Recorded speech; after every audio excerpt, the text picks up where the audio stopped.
Sup you beautiful people. Hope you've had a fantastic day. Welcome back to another new episode of What If Naruto Was Justice League's Fire Shadow. If you guys enjoy this what if, comment down below and let me know. And go ahead and check out other what ifs in the channel after watching this video. Don't forget to subscribe and leave a like, and also share this video with your friends. So now let's start this video. In the Watchtower, the League were not exactly in the best of states when they found that Batman had left the medical bay. But that was soon increased by the fact that the Dark Knight was not the only one missing. Naruto was also missing, and that did not sit well with Cory, as she tried to look for Naruto. Superman rubbed the bridge of his nose, and could not help but feel that this was going to be a very bad day. We have no idea where they are. John shook his head at that as he broke from his scanning of the whole tower. No, it is most likely they went back to Earth, which is clear since we do have one of the javelins out of the hangar. I have made a trace of it and found it a fair distance from Metropolis, but found that no one is there. Can you home in on both of them, John? Sadly no, they seem to have vanished. Flash sighed and spoke. This is bad. For all we know, all Chrome Top as Naruto calls Luthor's got them. Superman frowned and replied, I hope not, but if they have, then they may have something that can mask them from telepathic scanning.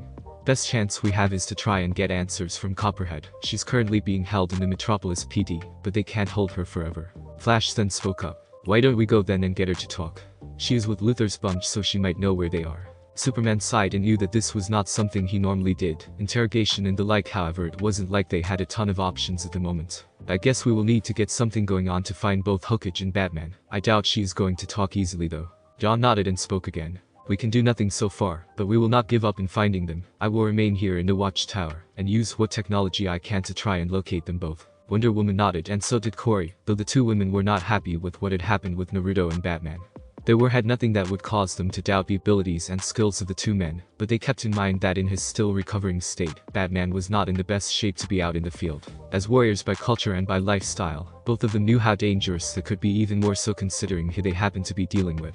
That naturally made them wonder just what would possess Batman to do this, since they were supposed to be a team, and they supported one another. The two women decided that it would be best that they do what they could to help protect the rest of the people, until they would get some news on where Hookage and Batman were. Though Cory had no doubt that Naruto was not going to be easy for the bad people to restrain. In a hidden base, Lex Luthor was pleased to an extent to finally have Batman and the Hookage as his prisoners. Naturally, he made sure to have both of them restrained, since the League would no doubt know they were gone, and would mount a search. Ultra Humanite on the other hand already made the necessary tools and equipment to deal with the problem. And right now he did feel some level of satisfaction that they had secured Batman and Hookage, two of the League, and knowing that among the team of heroes, Batman had access to a lot of resources, no doubt due to the presence of the Watchtower as the League's base of operations. Thus he would have a way to enter the place and bypass security. He had a lot of plans to end the League and potentially Superman once and for all, but in order to do that, he needed a way to get into the place undetected. And the only way to get that access is to wake up the two heroes. He turned to look at the group of villains he had hired, and was pleased that at least. But that was not enough, even more so when a bite of pain ran through his body, but he bit the pain back, and went back to what the mission was, killing the League and Superman once and for all. That meant that he had to wake them up. We don't have time for this, wake them up. Joker grinned and replied, rubbing his hands in glee, and quickly made his way to his longtime nemesis and spoke. Wakey, wakey Batman. Whap. The Clown Prince of Crime grinned maliciously as his slap to Batman's face was loud, and soon the Dark Knight was wide awake. Whatever grogginess that the blow had placed on the Dark Knight was gone when the man glared darkly at his longtime nemesis. Joker, I should have known you would be involved. Joker grinned maliciously and replied, oh yes Guano man, I am here to finally get my hands on you. And now I am going to enjoy this very much. Luthor was well aware of the history between the two, and decided to keep things focused on what he felt was very much the point of securing the two heroes. You can deal with him later, now let's wake up the other one. They turned their attention to Naruto, who was out cold, but apparently enjoying a dream of his, and it was not long before someone among the villains decided to make a move. No, that's not how you blow that. Okay, that's better.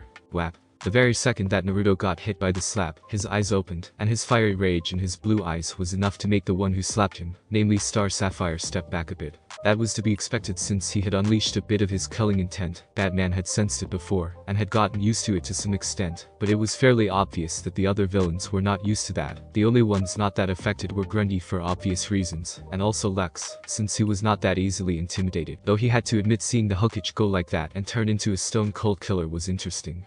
No hero does that, not even Batman, and if Firefly is correct, then he is not adverse to using brutal methods. How did he ever get to be on the same side as Superman?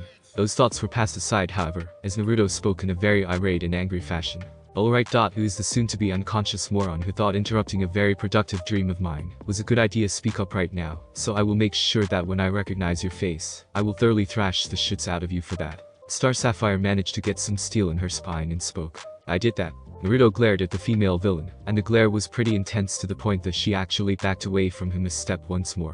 Cheetah had to admit that he was pretty intimidating, even though none of them could get his mask off.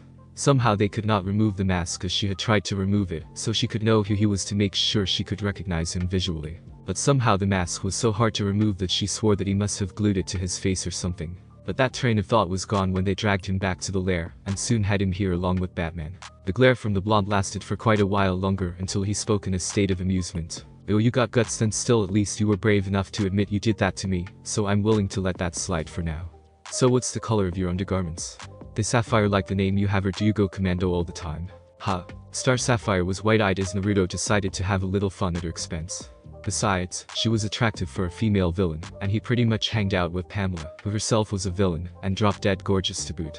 He could swear that Kurama was trying hard not to snort in amusement at what he was doing, but he decided to ignore that for now, as he was having a lot of fun. I'm serious here, the tightness of your clothes is impressive, but they must really make wearing any bra and panties a major hassle. I mean, the wiring must bite hard, huh? Not to mention imprints of them on your skin is not attractive in the slightest. And let's not even go in the direction on how hot they can be in sunny weather, cause they would make one hell of a stink if they do. So that either means you don't wear wired bras or you go naked all the time under there.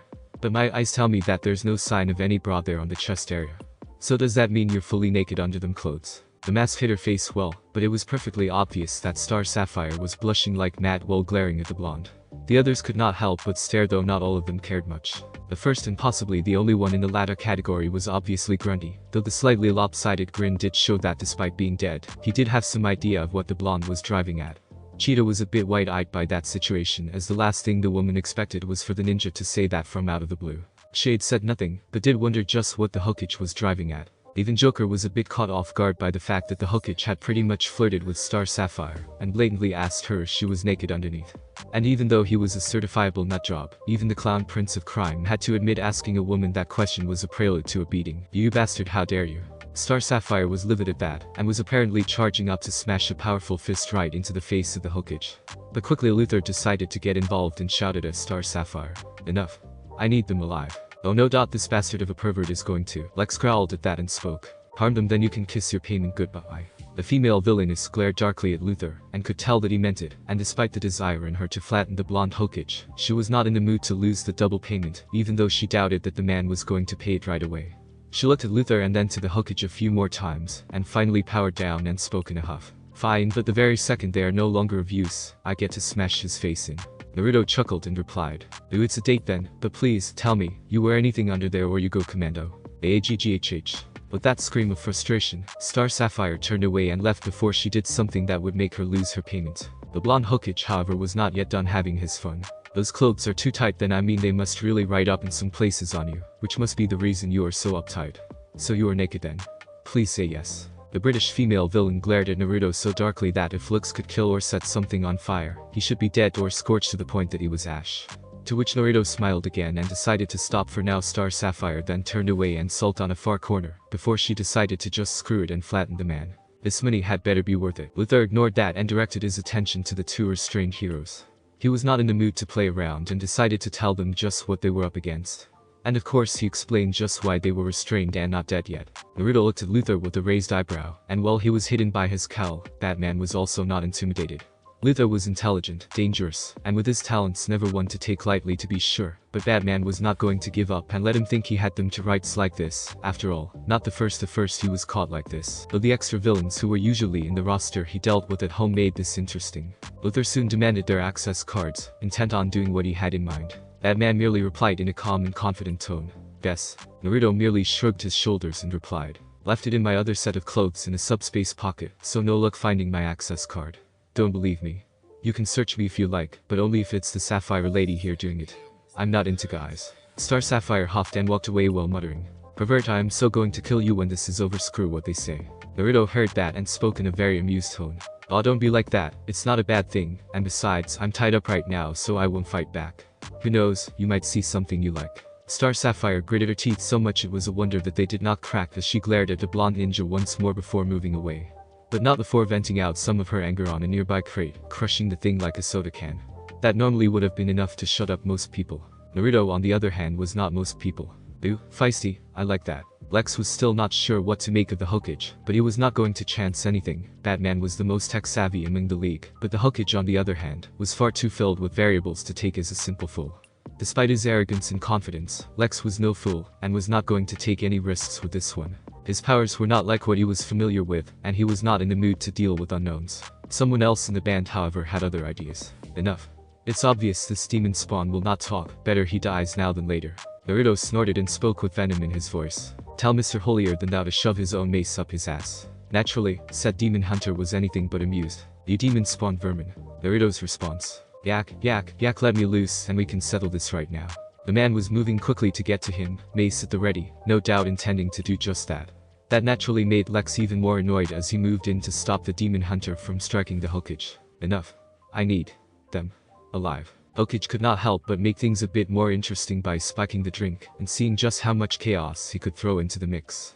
Having gotten an idea of how Luthor acted, he had a feeling that throwing enough monkey wrenches in his plans would make him lose it. You're better off not leaving us alive, Chrome Top. Luthor turned and raised an eyebrow and replied, Really? And why would I do that? First, I am not going to tell you anything, same in the case of Batman here, so you're wasting time. Second, the longer I get to stay in these restraints and hear you bunch yap, the more imaginative I get on how to thrash you once I get out of here. And trust me, my imagination in that area is pretty damn vivid. Don't know my fellow leaguer's plan, but if you know me well enough, it's a bad idea from the get-go. Joker gave a raised eyebrow and replied, For once, I'm actually in agreement with the young man here, Lexi, and even Mr. Macy over there. Leaving them alive is not a good idea, and coming from me of all people, you might need to listen. Lex, however, was not the kind to give up once his mind was focused on something. In this case, his desire to ruin and destroy Superman and the League before he finally lost his life to the poison that the kryptonite had placed in him. So naturally he was not going to let himself be second-guessed by anyone. What can they possibly do? The field nullified their signature so that Martian ally of theirs could not track them, and those restraints are both magnetically bound and made from high-density titanium. They are no threat to me or anyone in this room. So I will not let them be eliminated until I get what I need from them. And that is the end of it. Joker looked at Lex with a look that was the universal way of saying, Are you freaking insane? Ironic that look was coming from the Joker of all people. HMPH, fine. Joker moved away and spoke to himself. And people call me crazy. As soon as that was over and done with, Luthor tried again, only for the two not budge on the matter one bit. He quickly ordered Grundy to secure Batman's belt. To which the zombie obeyed, and got blasted by one hell of a Taser blast courtesy of Batman's belt. And now Grundy was smoking hair and all, and the stench was none too pleasant. DGAHH. Naruto commented with a laugh. Nice. An electrified security system inside a utility belt, why didn't I think of that? Hey Batman, you think you can show me how you made that? Maybe I can do the same with some of my gear, just in case someone like Mr. Smoky Hair over there tries that. Luthor growled and decided that he would deal with this himself, and ordered both Grundy and Humanite to watch the two, while the others left up the elevator. Unfortunately, leaving the brainless zombie alone with the scientist and with Batman nearby was a bad idea. Of course, it did not mean that the League were having any better luck with Copperhead, as the female villain was not going to budge on the matter on revealing the location of the hideout. In fact, she was actually snubbing Superman of all people along with the Flash, and of course was actually ignoring Wonder Woman and Starfire's questions. In fact, she had a cheeky reply in mind already. If you want to get answers from me, why don't you bring Hokage down here? I'm sure he can make me sing. The tone on her voice was not lost on the heroes in the League, and they knew that they were not going to get far. Now they had to find an alternative to locating Batman and Naruto. But as they left the building, Flash spoke to Superman. You know, considering who they have with them, I can bet those two are giving them a hard time. Really? I'm not doubting what Batman and Hokage can do, but what makes you so sure, since I have no doubt Luthor's going to do all he can to restrain them? Trust me, Naruto has the aura of a darn prankster. I get the feeling that they are already making things interesting. Our concern though is how to find them before things go pear-shaped. So, you want to tell them? Back at the Watchtower, Wonder Woman sighed at this and replied, So we have no leads at all to where they are. Superman shook his head at this, however. Corey decided to venture an idea. Wouldn't it be better we try to attack Copperhead? Friend Naruto once said if you want to find a large number of bad guys, you have to at times let one of them go, so they can lead you to their base. The others smiled a bit at that idea, and Wonder Woman spoke well of that. A sound strategy indeed. We may be able to pull it off even if Copperhead is no longer in custody. Superman nodded and Flash spoke as well. And let's keep in mind that we do have to consider that it's Batman and Hokage we're talking about here. They did pull something like this back when we dealt with the Imperium. They can do it again. We'll just be ready to make our move and do what we can. As soon as we can track Copperhead we go and help them out. For now we search for our own lead since she is still in custody, and I would rather prefer we do that when no one is looking. The others nodded in agreement, though it was clear that not everyone was going to let what happened be forgotten. And one of them being Corey, she did not like the implications that the female villain had suggested when it concerned her friend. Wonder Woman likewise was none too keen on what Copperhead was implying towards the Hokage. She too hoped that the two of them were alright, and that they were soon going to be found. Diana was also not pleased by how Copperhead spoke of Naruto, as somehow the message the female villain had given made the Amazon very unwilling to let Naruto anywhere near her. Back in Luthor's little pad, Naruto looked the place over, and he could see that Batman was doing the same thing, though his gaze moved to the restraints. Something that Naruto suspected was the case right now, since in hindsight they were of greater concern until they got free.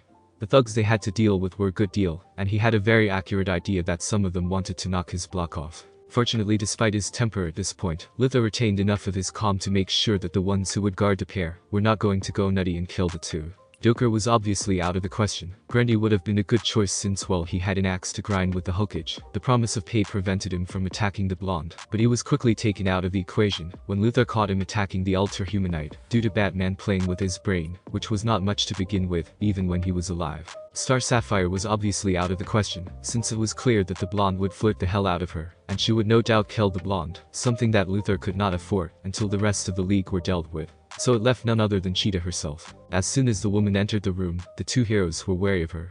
Though Naruto was most of all, he knew that in truth she was the most reluctant to be here and working with them. But she seemed desperate for money and funding, desperate enough to throw her lot in with them. He doubted it was for kicks. Ever since he met the woman, something about her situation was not good, and so far he did not have a lot to go on. But for now he decided to speak. "So you're the one guarding us, huh?" Cheetah nodded and was staring at the blonde ninja, though obviously she could not see his face. "I am, though I am kind of curious about something. Not to sound cliché or anything, but didn't curiosity kill the cat once?" Barber snorted a bit and replied, "That's true, but not always. Nothing ventured, nothing gained, I suppose." Naruto may not be able to use his jutsu, but his long time alive told him that she was somewhat bitter at that statement. Now he felt that it was a good time to finally get to the bottom of this whole mess, on why she was here in the first place. "You haven't answered my question." "What questions is that? Why are you here with them? You don't strike me as the kind of person who joins up with these guys. Why do you care so much then?" "Call me curious." Barber smirked a bit and walked over to Naruto and replied, "I thought you said curiosity killed the cat." "I'm a fox, not a cat, there's a difference." "Still, why don't you tell me why you're here?" "Before I start, what do you know about me?" Batman was soon able to fill in the blanks, and Naruto was all ears as he finally learned her real name.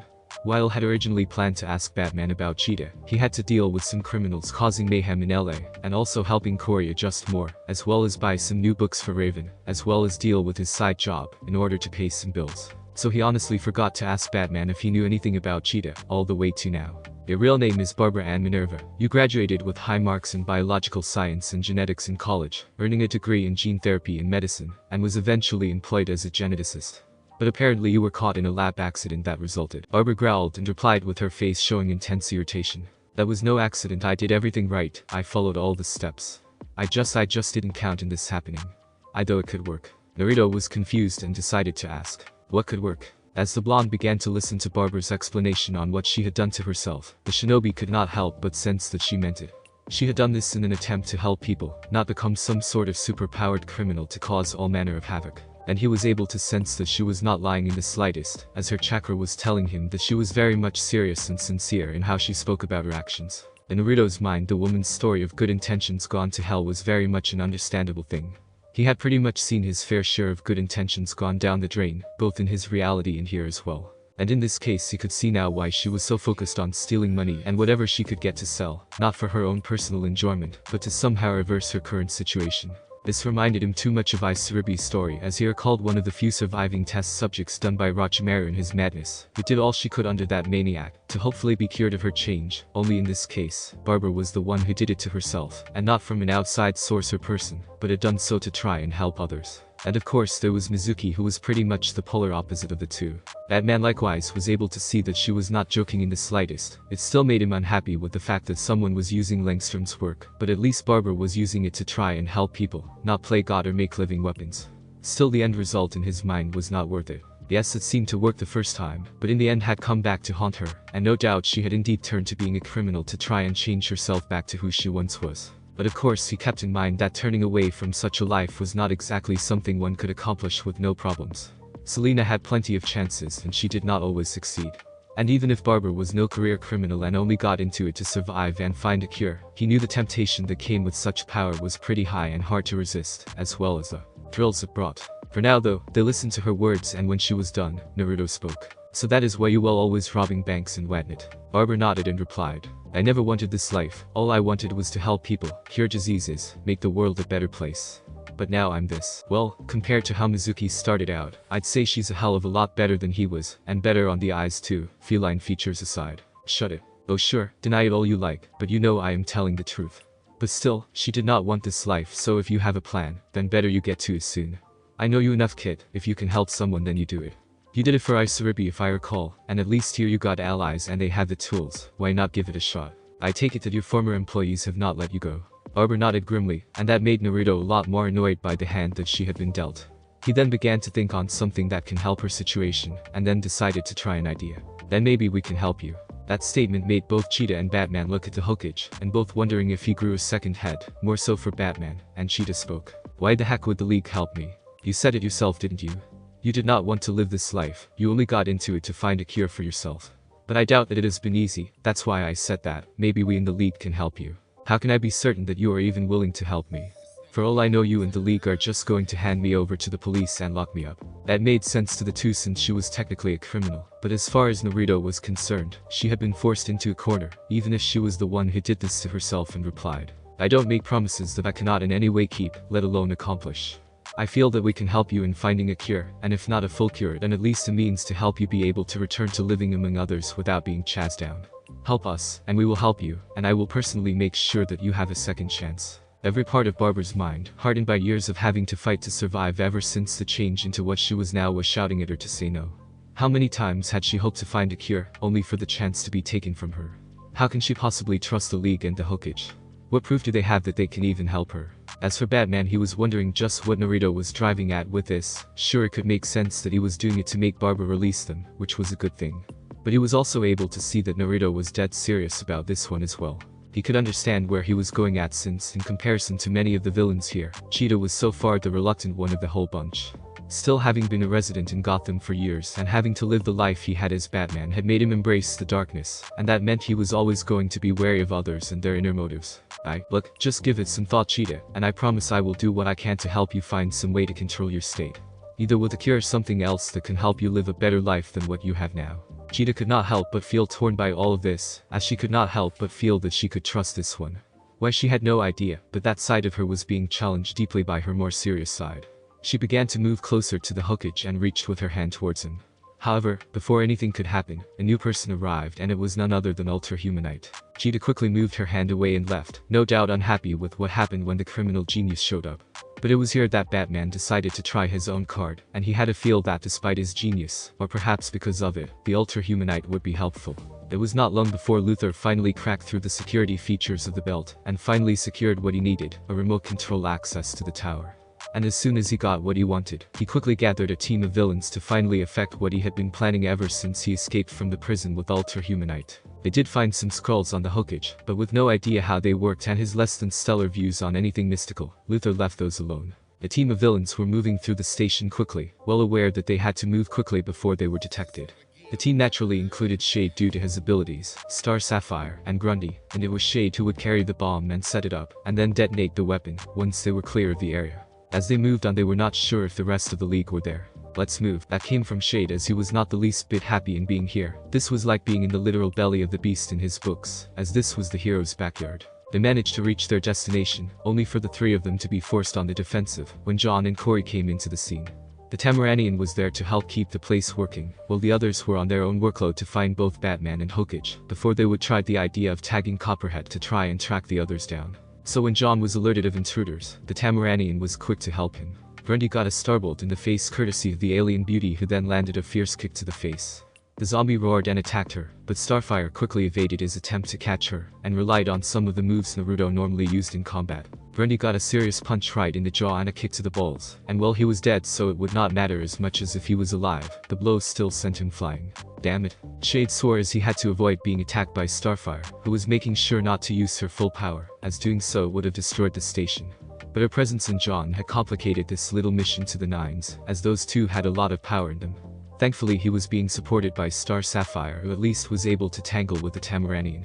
This left him to finally focus on John to deal with him before he would try to read his mind and determine just what they were doing here in the first place. That, along with preventing the Martian from calling for reinforcements, since there were too few to fight the whole freaking league on their own, and he was no warrior, would have been better in his mind they had that zealot. But that freaky nutjob of a demon hunter wanted to be there to kill the Hokage, so he was not. Easier said than done when the Martian, instead of doing what Shade thought he would do, was actually using his telepathy to interfere with him. It was only when Grundy came into the attack quarry that John had to move away and help the Tamaranian. Star Sapphire moved back and spoke quickly. "We can't stay here any longer." "Agreed. But first." Shade was quick to unleash the large number of tendrils of shadow to block them, and this gave Grundy the chance to finally attack John and knock him back, and Star Sapphire took to attacking the injured Martian, forcing Corey to move away from offense to defense, as she created a powerful barrier to shield the injured Martian. This was the opening they needed, and soon they were out of the area, leaving Starfire and John confused on what had happened, but Corey quickly called in the others, as John was still hurt. In Luthor's hideout. While this was going on, Luthor suffers one more seizure that places him in a very bad way, and he knew that if this was going to get worse, then he might not live long enough to see the fall of the League and Superman himself as well. He would not allow that, and soon he called an Ultra-Humanite, who had just ended his turn in watching over the two heroes who were still on lockup. "Humanite. I need." The scientist villain looked only for a moment and replied, "I see the problem, Luthor. I think I can make a device to help take out most of the radiation currently in your system. It's not enough to remove or cure you, but it should make it easier to deal with. Then do it." The scientist smiled and asked for an extra incentive, making Luthor groan and agree, but in the back of the man's mind, he once more cursed the fact that he had been reduced to this. The idea of having to ask for help and pay double for it was so degrading in the egomaniac's mind that he wished he had ended Superman so long ago. In the lower floors, Joker decided to go and set up shop and wait for the fireworks, when the team carrying the bomb got back from their little trip. And what better way to do it was to set up his personal show, and of course he had the perfect audience in mind for what was going to happen. He got a spare monitor and also his personal connection to the systems, and came down to where Batman and the Hokage were. As soon as he saw the two he spoke. "Nice to see you are all here. Wanted to show you the latest footage of how your entire club of capes are about to be gone with the wind." Naruto gave the clown prince of crime a very dark glare, and spoke in a very cold voice. "You had better pray that I don't get loose, pale face." "Oh? And why is it, my dear foxy ninja?" Joker replied in a sneering fashion, though he did keep in mind who was before him. Like most criminals, he was in the know on how Naruto had tortured Deadshot, and was actually kind of impressed that finally someone who was a cape, technically, since the jury was out on him, had the balls to get his hands dirty. "Because when I do get out of here I am going to shove Rasengan all the way up to your colon without any sweet talking." Of course Joker knew what that was, as he had heard of the technique he used on some of the other criminals, namely Superman's old foe Metallo when he was in Metropolis. And he had to admit that the idea of something like that being shoved into his ass was something he was not keen on happening. "Well then, I should be happy Alexei has those restraints on you and Bat Freak here." Naruto then gave a sickeningly sweet smile with his eyes, same way he knew Mate Terumi would do it. "Oh, don't think it's always going to be this way, Whitey. Once we do get out of here, I am going to thrash whoever is on Luthor's gang of loons, which naturally includes you. And I could also go for a Senbin or a kunai right into your colon too, if a Rasengan sounds too flashy for little old Yujoki. Plus I'll make sure they are rusty, extra rusty, with a good heaping of poison too." That sound appealing. That should really spike up your day, won't it? Joker knew what those were, and despite himself, he shivered at the idea of such sharp implements being sent that way into him. "You are a sadistic man. Coming from a nut like you, I should be proud." Joker raised an eyebrow at that and looked at Batman. "How did you manage to keep him in the league with that attitude?" "No comment." Joker sighed and replied, "Never mind that, time to watch the fireworks since the whole Cape Club is soon going to go bye-bye. I save you guys some front row viewing and popcorn too." As Joker got things ready, Naruto turned and spoke to Batman as if this was normal to him, and in hindsight it was. "Now I can see why you dislike him." "Can I?" "No? Oh come on, we're going to do the whole world a favor if I get to do what I promised him. I promise you he'll be out of your hair for the rest of your life." "No, you are not going to kill him." "Oh alright fine, I won't kill him, but that hardly means I can't make him feel pain, can I? I know I'll stick to using something else to shove up Paleface's colon, maybe the classical nightstick or a telephone pole, or maybe one of those large candy cane style posts they use in the circus, perfect since he's a circus reject. I'm sure I'll be having him singing in the opera of pain soon enough. Or maybe a cattle prod, you know, the one that fires lighting. That should make him look a lot less pale. He will stink like hell though." Joker heard all of that, and despite himself couldn't help but shiver as he decided to get out his earplugs. Something about how casual that guy spoke about shoving things up his orifice made him shiver. It was what Naruto said afterwards though that made him change his mind quickly. Or maybe I can castrate him after dumping him full of painkillers, and then healing and sealing the wound. Think about it, he lives and he won't get to pollute the world with his babies. Though how that Harley lady tolerates him I will never know. I think it would be a public service to neuter this guy. Though I'm not sure if there's anything to cut off in the first place. The pants are too tight, yet they don't tell me much on how is there much to cut. Does he even have balls in the dick under there? Joker finally had enough and shouted, "Shut it. Fine, no TV for you and no popcorn too. Psychotic pervert. Look who's talking, Mr. Pale and Dickless. Damn, this is what I get for having out with Sai too damn much." But that Joker tripped out with his own TV set, and Naruto merely grinned as this was as good a time as any to effect their escape, once Hei got the right victim in their sights. After all, they had already made plans of their own. Back in the Watchtower, they did what? Superman asked Corey as he and the others of the team were checking on John, who had recovered from the attack. They had been getting ready to try again in locating Batman and Hokage when the call came in, and as such had no choice but to call off their plans and head back to the tower. It is as I explained, friend Superman, the ones called Star Sapphire, the smelly one, and the one using shadows came here, and after me and friend John fought them, they escaped. Superman shook his head as he knew that they must have somehow gotten access into the tower. Never a good thing, since that would mean that Bruce's belt, which had an access key into the tower, was compromised. Still, it was strange why they only had sent those three into the tower, since it would have made more sense for Luthor's goon squad to come in and ambush them when they came in, since they technically had the home court advantage. He was not the only one though who was confused by the recent events. Why would they do this and suddenly leave? Wonder Woman asked as she too was confused by the sudden action. Green Lantern however had an idea, and it was not a good one. This sounds more like an infiltration job. Shade provides the cover, Star Sapphire with the transportation, defense, and firepower, and Grundy for the muscle. I never ran with any Black Ops myself, but I have some friends who did, and they said that the small and more specialized the team, the more dangerous the mission. They were up to something here. Anything else was cut short when they got the message that an incoming call came in through their tower's communication net. John moved to get it and began to speak to the caller to find out who it was. What? John commented as he held the communications link, surprising the others, but the very second he told them of what was going on, they now got their answer. A bomb. Superman quickly got into action. Flash. Move through the whole station while me and Lantern scanned the tower.